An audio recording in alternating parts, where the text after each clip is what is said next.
5 kasus pembunuhan sukses diungkap Polres Kuningan selama tahun 2024. Selain itu, dalam 12 bulan terakhir, angka tindak pidana atau kriminalitas menurun hingga 45,2%.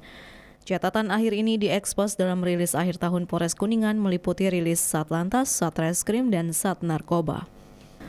Kapolres AKBP Willy Andrian memaparkan sejumlah pencapaian dalam setahun terakhir. Pihaknya mencatat terdapat penurunan sebanyak 194 kasus tindak pidana dibandingkan tahun sebelumnya. Pada tahun 2023 tercatat ada 429 kasus tindak pidana dan di tahun 2024 ini jumlah kasus menurun sebanyak 235. Penurunan ini mencapai 45,2%. Sementara itu, tingkat penyelesaian tindak pidana di tahun 2024 dari 235 kasus dapat diselesaikan sebanyak 186 kasus atau 79,1% tingkat penyelesaian. Sementara Sat Narkoba dalam rilisnya mencatat pengungkapan sejumlah kasus narkoba mengalami peningkatan hingga 19% dari tahun sebelumnya.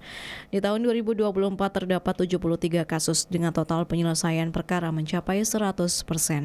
Dari kasus narkoba ini, polisi menetapkan 84 tersangka dan menyita barang bukti berupa ganja seberat 6,99 gram, sabu seberat 247,58 gram, obat-obatan keras sebanyak 55.566 butir, psikotropika 254 butir, miras pabrikan sebanyak 2.584 botol, tuak sebanyak 58,5 liter, dan miras jenis ciu 345 botol. Satuan Lalu Lintas Polres Kuningan mencatat tingkat laka lantas di tahun ini mengalami penurunan hingga 12% dari tahun sebelumnya, yaitu sebanyak 151 kasus dibandingkan tahun sebelumnya sebanyak 172 kasus.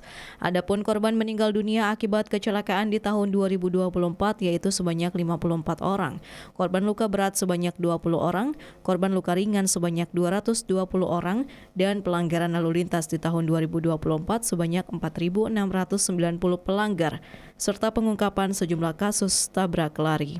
Pelanggaran lalu lintas ini naik hingga 108% dibandingkan tahun sebelumnya. Di 2023 tercatat 2.259 pelanggar. Bubut Sihabudin, RCTV Kuningan.